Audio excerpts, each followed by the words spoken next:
This is episode Last week on Divine Appointments. Poverty mindset. It's just like, I'm just trying to get by right now. I ended up in some tax problems. I think that there are so many African Americans that touch wealth and lost.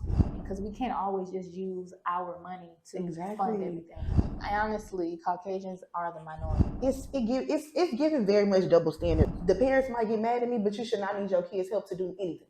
You really shouldn't. And if you need them, you shouldn't have You shouldn't have no kids until you're financially stable to have children. Okay. Devil, you thought you had. You thought, devil. What? You ain't no ever try. Listen. Stay tuned. Watch the whole episode.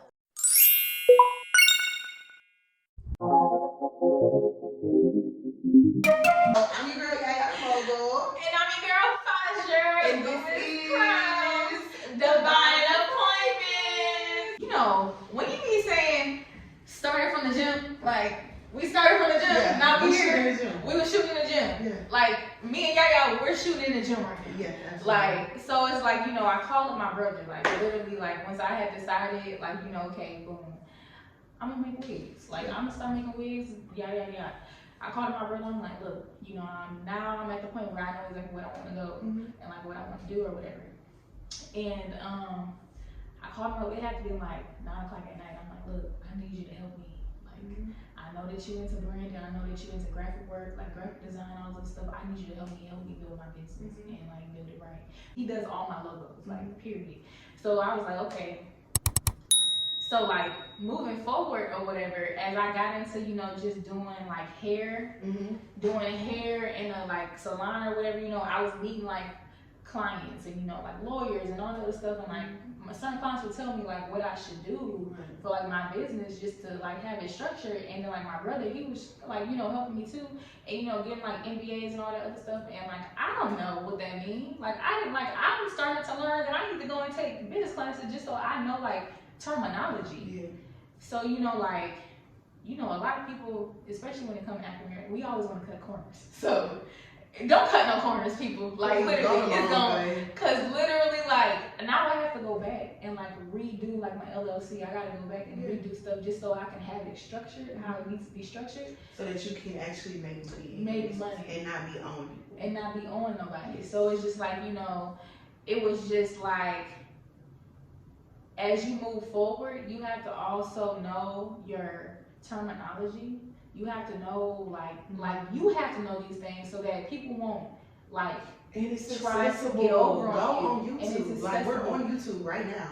Go get on you. Type in business structures. Like it will teach you everything you have to know. What's appalling to me is that, and this is not true, this is just to me a general statement. People think people owe them something, or they feel entitled, or they feel like, well, I don't know what to do, so I'm content with bootlegging. I'm content with struggling and hustling and grinding. And this. Baby, I ain't content with no grind. You want to know why? Because the money need to be passive. It needs to be flowing. It needs to be, I'm not lifting the finger and I'm making 100,000. I'm not lifting the finger, I'm making 100 million. And that's just what it gotta be. Like that's what my goals are, right? And it's like, you can do that in the hair industry if you set your business up right. And of course that takes a lot. You can't do $100 million worth of hair. I mean, you can, but you're gonna have to, the math gotta be mathing for that. And okay? it's not gonna matter. Either that you're gonna be charging at a lower rate and just doing and crazy amount of volume and exhausting yourself, or you're gonna charge at a higher rate and do 2 or 3 or 10 clients at 100,000.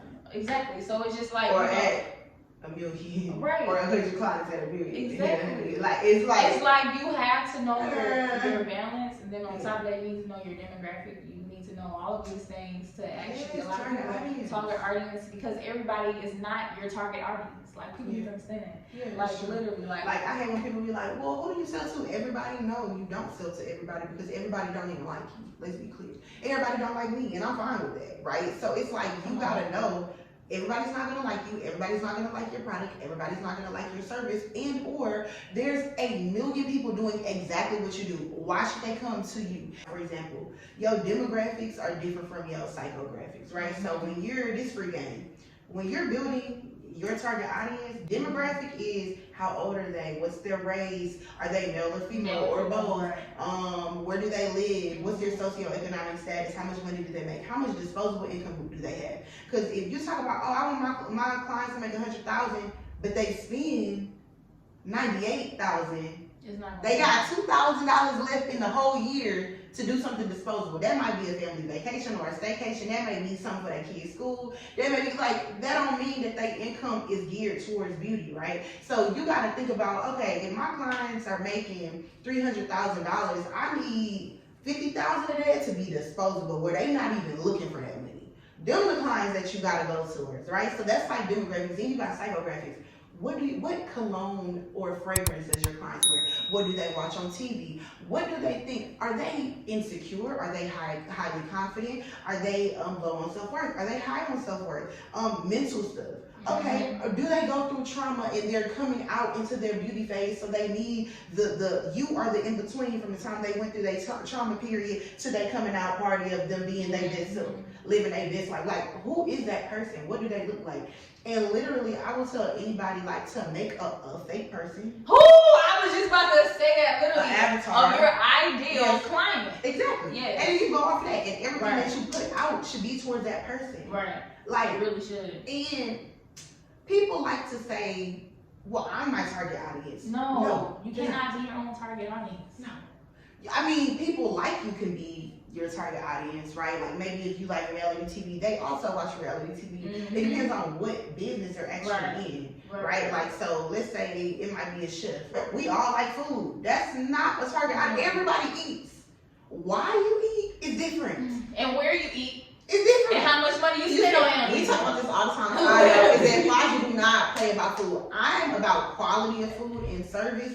But she is about, she want what she want, when she want it. She don't care how much it costs. She want to be able to get to it. She would drive 45 minutes to a restaurant because that's what she want to go to eat. And I be like, baby, if it's not within 15 minutes, baby, I'm going to tell you. If it ain't up the street. I've dealt with clients where they would spend their lashes to get their hair done. Oh yeah, absolutely. Like, I stopped letting my clients do that. Literally. I be telling them I'm booked. Yeah. If I know my client's struggling, baby, I'm booked. Like, no. You ain't coming up here with that bro mentality. Yeah, I'm not going to take it. You're not spending your last on a hairstyle when your kids gotta eat.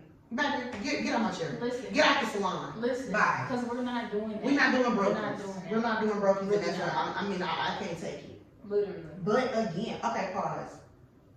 The Holy Spirit told me something earlier about these cameras, that this is a test of a poverty mindset. Because we could be like, well, let's pack it up. We ain't doing this no more. We going, you know. Like, no. You know, like. The devil cannot have this. Exactly. Like, so, this is structured for us. But this was literally a clear test of a poverty mindset, because the impoverished would have been like, okay, look, we don't have what we need, let's go, or I feel defeated, or I feel, no, we're going to speak life over it. And you're right, the devil cannot have this. So when I was working at Walmart, it was like, you know, like a lot of people were okay with just living at Walmart. Yeah. What's wrong? Nothing, I was trying to make sure I said your blue. You know, like a lot of people, I remember I was talking to one of my homeboys, and, you know, we talking or whatever, and he's like, you know, yeah, I'ma just, you know, I'ma just continue to get promoted. So I said, my boy, we're not. No. I said, I don't know what you're gonna do, but you know, I'm not standing here for another 6 months because I got accomplishments that I'm trying to, like, this is not my end all be all. This is a stepping stone. Right. Like, a lot of people don't realize that you have to use stepping stones to get to where you need to be. Absolutely. Do not be stagnant in where you at, because that's not where you're supposed to be. Well, at. they think just because they going side to side on one step that they going somewhere. They're They're not going nowhere. You're not You going changing departments don't mean that you're increasing. Exactly. So boom, I ended up quitting, right? I ended up quitting. And probably like 6 months later, he got fired. So it was like, but he ended up finding a whole better job. Of course, because you weren't supposed to be there. Because you weren't supposed to be there. So, and then it was like a year later, like he called me, he was like, you was right. I said, I know I was. Yeah. Like, you need to see that you're at a higher value than what they're trying to tell you. Because no, like, they're like, at the end of the day, you're a worker. You can't be thinking in that slave mentality of, you know, well, I'm gonna just work until da-da-da-da-da and whoop-de-whoop. Like, yeah, like certain jobs can help you get so far, but at the same time, you're going to have a cap on yourself. Absolutely. Let's talk about how fear overcomes, like, keeps you still in a lot of moments, and it makes you not want to move. Yeah, fear was something that I really used to deal with a lot. Like I would always be worried, always be fearful, and that stems like I think fear. No, I know fear stems from poverty, but God is not the author of fear, and He calls us to do great things, and we know that we can do everything that we want through Him. Right. So if we just trust God, it's gonna happen. It's gonna happen. But what I was gonna say though is going back to you was talking about Walmart and y'all being better than that position right now. Let's talk to the Walmart workers, the Target workers, the blue collar people, the plumbers, this, the that, whatever you are, whatever your job is. We need everybody. We do. But we're not saying anything against you guys. This is like our own personal experience of how we feel. But also too, there's a season for that. Yes. You can't work in Walmart your whole existence. Right. Without, I'm talking about only the cashier. You ain't became a manager. Right. You ain't became a regional manager. Right. You ain't became a district manager. You ain't became a national. There's no growth. You don't need to be there. Exactly. That's not. So we're speaking of people who were not operating in their calling, right. And that's why we can have this opinion on what we're talking about and how we're talking about it. Right. So don't get your draws in a bunch, okay, folks? Don't be trying to punch the dang air. You know that? Seriously. Don't be giving us no thumbs down. Don't be trying to unsubscribe because we're telling y'all some real deal stuff. Exactly, and we're not sorry about it. Here's the thing: when we say we stand on it, we gonna give y'all the nitty gritty. Exactly. And what I will say too, disclaimer: we will grow and we will mature over this. So we may have different opinions later in life, but right now, from where we are, this is what we're doing. This is how we feel. Right. So, and you know, like. One thing I'm gonna tell you, my grandmother always told me, you know, like just spiritually, like we're babies within the spirit. Yeah. So it's like, and then also naturally, we're still babies within the world as well. Like we're still growing and we're still learning and maturing in different ways. You know, because my mindset and her mindset is not the same mindset that we had at 16, 18, absolutely. 20, 21, 25. Because literally, I'm telling you, when I was 23, I was going through a mini life crisis. Like, because I'm like, I'm getting older. There's no time. Like, I don't have any more time. At 25, though, from my 24, turning from 24 to 25, and I was still at Walmart, even though I was a manager, I was transitioning though, because I was getting more into my wigs and all that, making wigs, making money off that. And I'm like, you know, at that time it was like, you know, when something just clicked in you. Ooh, and you like, this is it. I said no. I said this is it. I said this is it. I'm literally, I called. How'd you know? How'd you know? Because look. How'd you know when it was it? Because some people really don't know. So this is how I knew it was it. So I took a week off, right? For my birthday. I was turning 25. I took a week off for my birthday. And you know, like a lot of people don't understand. Well, I knew a little bit before this because I would always call my grandma and I would be like, Mom. If a lot of people don't know what Mama is, it means grandma in Creole. So I was like, Mama. I was literally like, that's so southern. I was like, Mama. I said, look, like, I just feel so dumb. Like, and I was like, I know I'm shifting, but I don't know exactly like why I'm shifting. And I don't know why, you know, and I kept telling her like, I feel like I have a lot of I'm carrying a weight on me. And I feel like I'm not doing what I'm supposed to be doing. And she was like, you know, all you gotta do is pray, just keep praying, you know, do this and that. And, you know, I was like, okay. But I took a week off of my birthday, right, for my birthday. And I was supposed to actually go out of town. Right when COVID happened. Oh, that was so 3 years ago. 3 years ago, it was just like a shift in me. Like it was like a click. Like one day I was, you know, I was like I had a client and she had a wig that was due. But the shipment on the unit that I had to make the hair out of was taking so long because COVID was happening. So it took it wasn't coming in. So I'm like, oh my gosh. So while I'm talking to her, I'm doing this and this, and I'm like, this is what I really want to do. Like, this is what I want to do. Like, this is where my passion is really at, to also like do this and be my own boss and make my own money like this, because I'm making $400 off one wig that I'm doing within 2 hours.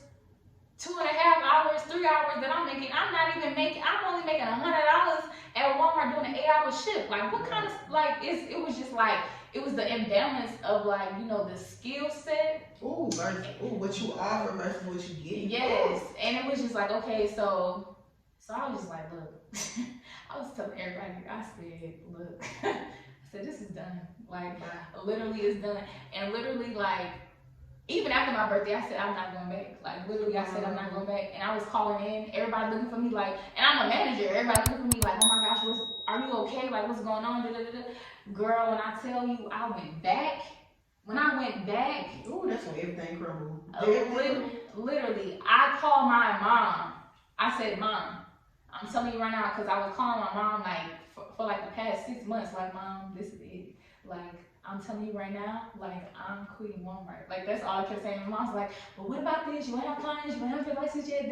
I said, Mom, I'm not worried about none of that. I'm going off of what God's telling me to do. And it's like, and she's like, but Faja, like, you have to look at it like, you have like your own place, like you're out there, like you got bills. Like you have bills that you have to pay. You in a home city. You in a home city. Exactly. So I'm just like, Mom, I'm like, okay, I'm gonna stay a little bit longer. But when it was after my birthday, I called my mom. I said, look, I need you to listen, honey, because listen, this is what we not doing. I said, Mom, I cannot do this no more. As soon as she said Faja, I said, Mama, I just need you to listen to me, please. And when she listened to me, I was like, look, I'm telling you right now, this is not what I want to do anymore. Like, literally, I'm over here working for these people, and I'm making their, like, multi-billion-dollar business succeed more than my own. Like, I need to have something of my own within my name so that I can give to my family and make sure that my family is secured in the long run. And I told her, I said, look, just because I'm going into the hair industry does not mean that this is going to only be the only thing that I'm going to, like, this is like entry level. Doing hair is entry level within the beauty industry. Like, there's other things that you can do. Like, you can do products, you can do makeup, you can do photo shoots, you can do anything, you can make wigs. Like, there's so much more than just being behind a chair as a hairstylist. Right. And actually making your money work for you. Yes. And once she heard that, she said, okay, Faja, but you have to understand, like, we're living in different times now. Like, we're going through COVID, we're doing this and this. I said, Mom, but like, this how's it gonna work? Exactly. But I'm like, Mom, this is the time that I have to do this. Like, literally. Because really the world stopped, bro. It stopped. The world stopped. It was on pause. Everybody was finally on one accord. Everybody in the world was in their house. Mm-hmm. I don't even know if that was like, I know God was shifting some. Look, I'm gonna tell y'all this because, listen, and around that time, I was going through my first spiritual awakening as well. A lot of people don't understand that either. So when a lot of people be like, God came to me, like we met face to face and he talked to me, that was the very first time I had mine in my bed. At like 2 o'clock, 3 o'clock in the morning. Literally, just made my vision board 2 days before. Put it on my wall. And literally had a spiritual awakening. After I had a vivid dream, then I had a spiritual awakening within him. And I like bursted out into tears. I called my mama.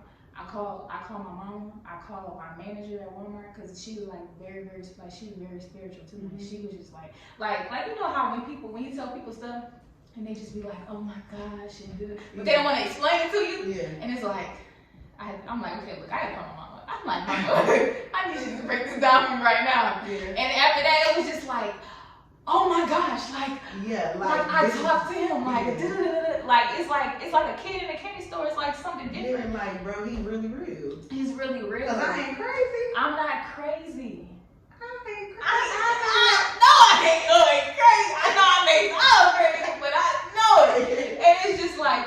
But after that, like, people gotta, this is why when it comes to discernment and just hearing and being still, because I remember my aunt used to tell me, like, do you know how to be still? And I said, what you mean by be still? Yeah. I'm like, be so real. Don't then you looking back like that, she was really asking a valid question. Right. But then you were like, I don't know, like, no, what does that mean? Like, does that mean like I just don't move or something? Like, she was like, no, you need to just stay where you at. That's all she said. She said, you're not physically still, you're spiritually still. And she was like, no, you need to stay where you at. Because I was still ready to leave Walmart, like before I was even supposed to leave. Because I was applying at other jobs too. And I wasn't even supposed to, wasn't nobody trying to hear me while I was going to interviews. They was calling me back. Go ahead. It's because you wasn't in your divine timing. Exactly. Like you literally was not going according to the timing of God. Like you literally wasn't in His will for you. So everything is a struggle. That brings me back to poverty. How everything is a struggle because you ain't doing what you are destined to do. You're not in your purpose. You haven't found your purpose. You don't even know what your purpose is. You 12 years ago, 15, 20 years ago, 30 years ago, started this job because you had to make it. You've been on that same job, doing that same thing, coming up there bitter, busted, and disgusted every time you come up there because you was not supposed to be there to begin with, or you was supposed to only be there for a limited time. For a season. When your time expired and you surpassed that, God has to get you out of that. He gives us free will. So it's our choice to be like, you know what, God, I'm going to follow what you're saying. And most people don't be following what God says. Now listen, let me ask you this. Yeah. How many times have you been stubborn not to move? Girl, a lot. Listen, like, but here's the thing though, I've learned that you cannot do that because you're going to go the long way or the short way. God way really not that long. It's really not that long. It may be looking like this. It be happening quick. But it may be going like this, but it go like that. Yeah, but you know why it seems long? Because you don't know every step. You're trusting that every step is the right step. Right. Versus if you have a plan that's your own free will, you drew it out, even if it's not in God's will. I know that I chose to do 1, 2, 3, 4, 5, 6, 7, 8, 9 to get to 10. But with God, it's like, okay, I'm at 1, Lord. Are you there? All right, it's been 2 years. Okay, now it's been 5. I'm still on 1. Hello, big guy. Okay, let me speak to my heart. Holy Spirit, get in there. I've been waiting a while. You know what I'm saying? But because you don't really know the time, like but so people choose like, well, if God didn't do this, I'm gonna do it myself. No, I'm gonna just go ahead and chill. Because when I tried to do, when I did it myself. When I had this injury, the first beginning part of the injury where I didn't want to sit down and I was not. Y'all, we have to force this girl to really sit. Listen, I'm telling you, look, y'all be doing literally like a lot. When we say she be doing a lot, literally like she is. Go ahead, I'm sorry. She is head of the praise dance team. Shout out to the praise dance because we being down, Yeah, But she was literally like dancing by herself, and I feel like that was God too. Because right before you even got into your accident, I ended up joining praise dance team. So it was like, and Kirsten, we was actually praise dancing for like a couple of times before you actually had your injury.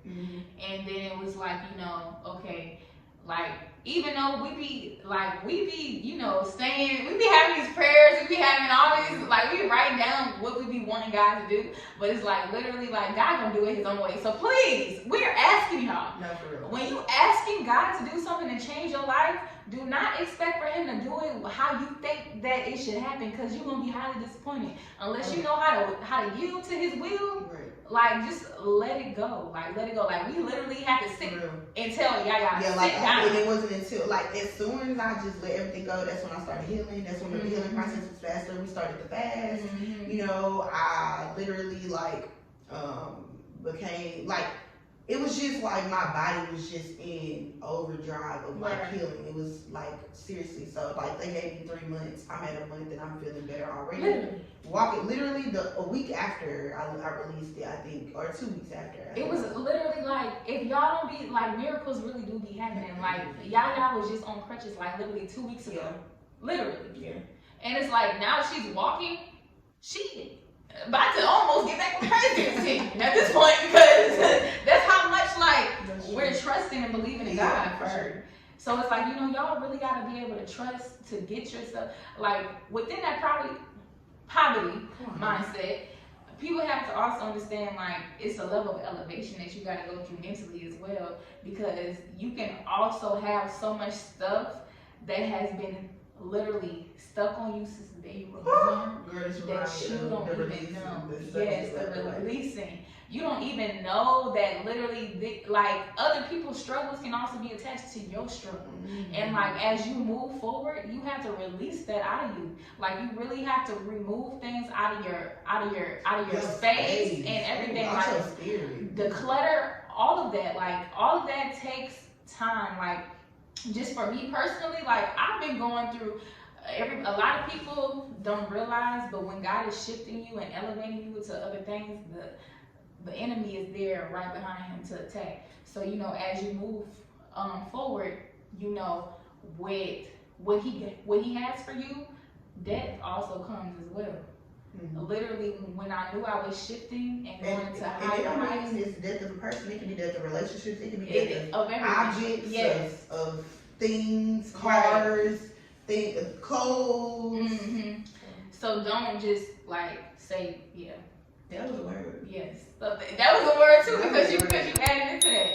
But you know, like from 2022, mm-hmm. I lost my cousin in 2022. Mm-hmm. He was killed, and then literally like went to his funeral. Literally, I had a friend. He was shot and killed on my brother's birthday, 2 weeks after we buried my cousin. And then my other cousin on my dad's side, she committed suicide. And this happened all within like from August to December. And it was just back to back. And then like mentally we was going through like a whole lot of other things with like one of my brothers. So it was just a lot going on for me to even like literally like the devil was trying to get me. Ooh. Like people have to really understand like you have to be mentally aware of where you're going and mentally aware of who God is within your life, because literally like you can go down into the deep end and won't even be able to get out of it.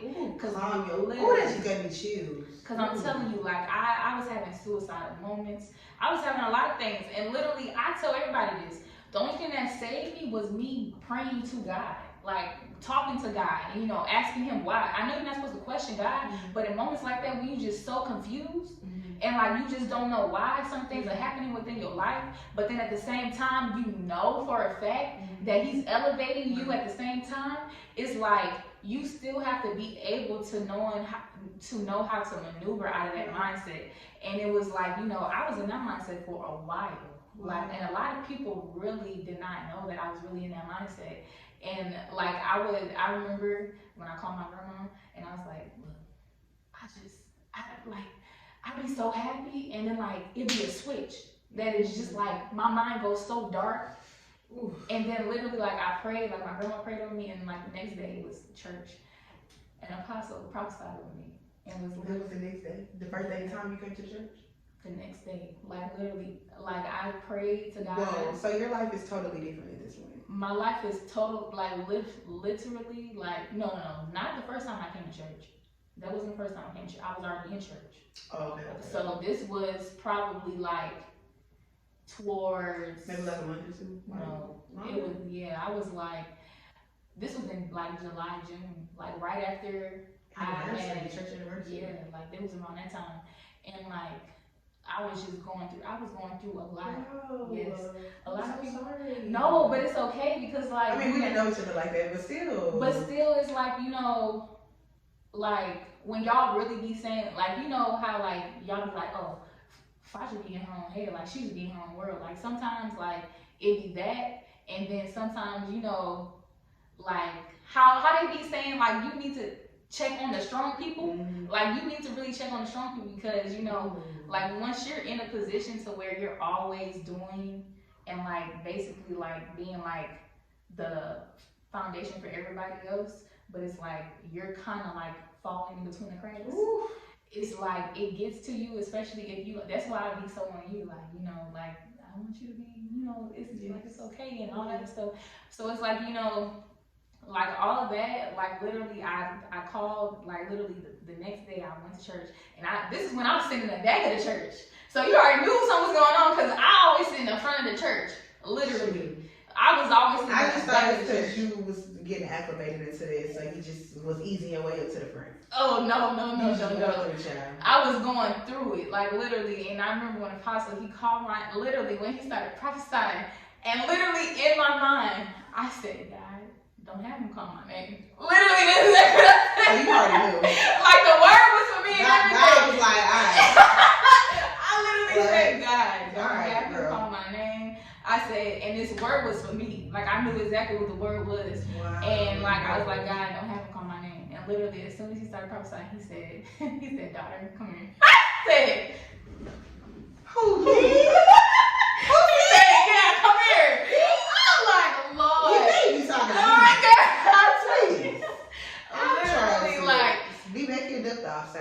don't call my name. Girl, listen. And it was just like everything I prayed about that night before, he prophesied. Basically, like, what be going through your mind, you are safe. Like, that's not what, like, God has so much for you that you can't stay with it. Like, you have to free your mind. And it's like, you know, but it's like you have to trust that. Like, you really have to trust that, because how I am, I overthink. Like, I be going crazy. You used to overthink. I used to overthink. Thank you. Look, I used to overthink.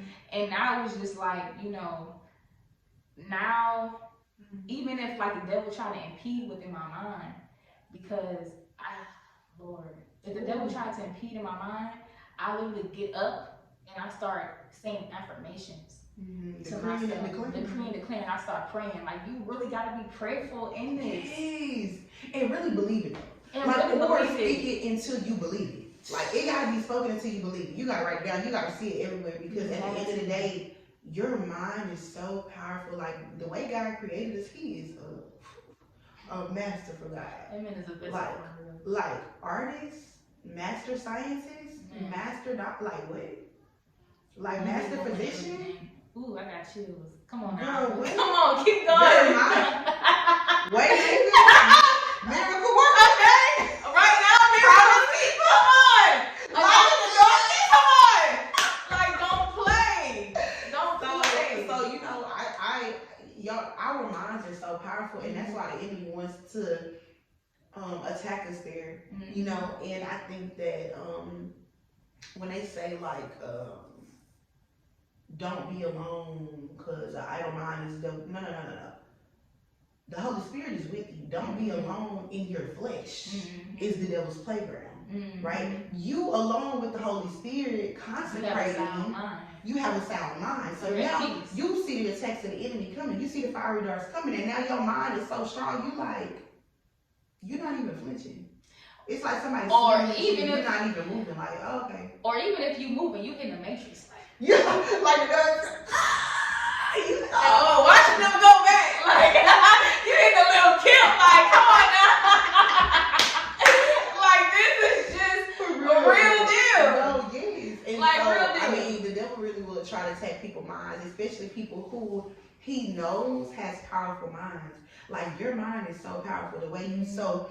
Now the devil will try to sow seeds of discord, chaos, or even confusion so that you can't get up out of it. It's like being in a maze inside your own mind. Like, the devil will really try to lead you all in the deepest, darkest places in a maze with no light, no direction, no even sense of direction, and you will really have to basically fight your way out of it. Yeah, fight your way out of darkness by we are the light. Like, we're literally the light. So if we ever find ourselves in darkness, we have to know that, okay, wait, we the light bulb. Like, let me stop right here and let me start using the light is no longer dim, because now think about a dimmer light, right? When you click it, it's low, but it's still lit. Right. But when you turn it up, it comes to its fullest capacity and capability of light. Right. So it's like, once you know, okay, I gotta tap to the Holy Spirit, that's the click. And now you're just, those prayers, those affirmations, are you turning up the light? And I think that a lot of people don't even utilize the power of their voices properly, because God gave us power. Life and death is in the power of our tongue. So either you're gonna speak against your own life, or you're gonna speak abundance. Exactly. Ooh, you know what else we gotta talk about? It's how to break away, from your support system that is not really a support system. They just watching you to be a spectator of your life. And really not really wanting the best for you, and want to see you in the same position or lower than them. They want you doing good, but not better than them. Come on now. So they just sitting there like trying to advise you on how to stay low instead of come up. Listen, y'all. What's the name of it? Advisor of the pig. Hey guys, sorry to interrupt again. Stay tuned for part 3, dropping next week. Don't forget to like, share, and subscribe, but most importantly, turn on your post notifications. We'll meet you at your next Divine Appointment.